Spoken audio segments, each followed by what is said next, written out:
Hello everybody, this is my 12th review of films to come out in 2025. Today we are talking about Drop, directed by Christopher Landon, the director of both of the Happy Death Days movies, also one of the Paranormal Activities movies, and this is produced by Blumhouse. So, would I recommend Drop?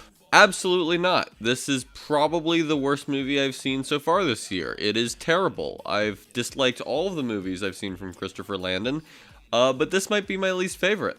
Even if you're in the mood for some schlocky horror, I still could not imagine recommending this because it is at times nauseating and nothing remotely scary happens.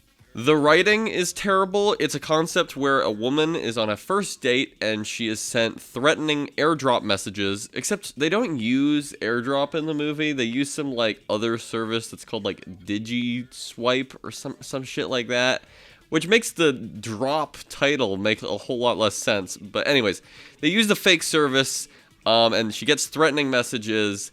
And that's the whole movie, is her just getting threatening messages at a restaurant. It's not scary, it's not really anything, and it surely does not justify a 95-minute runtime. The directing is also very, very bad. Not just the creative choices, which sucked. The way they have text on screen was really dumb, and the way actors are directed to react to the messages.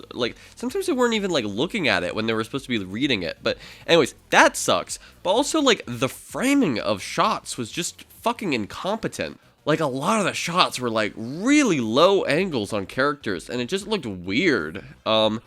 But no, the worst aspect of this movie is not the writing and not the directing. It is the editing. The editing in this movie sucked. The average length of shots were 1 second, or at least it felt that way. Just the cuts are so quick and consistently just dizzying because you're always shifting perspectives in terms of you'll have a conversation and you'll have close-ups on characters and it'll just cut and cut and cut and cut and cut until you don't know where you are anymore. And it's just so distractingly bad. I hated the editing in this movie. And that quick cut editing is just so unnecessary. It's always unnecessary to see the characters' reactions to things when they cut to a different character.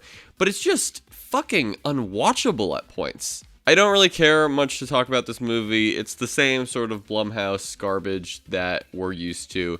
The same bad acting, the same bad dialogue, the same forgettable characters who are meant to be sympathetic, the same misdirects, the same music that insists that the movie is scary without earning it, the same twists and turns. It's all the same. I didn't hate the acting. That is one thing I didn't hate about this movie.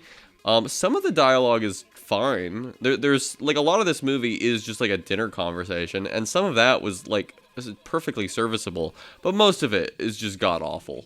I don't really care to explain the plot further than I already have. I will talk about the ending though, so spoilers for that. The reveal of the movie is that the guy that's airdropping her these scary messages, and a lot of them are just memes or something, is trying to frame her for killing her date. He's trying to convince her to kill her date through these threatening messages.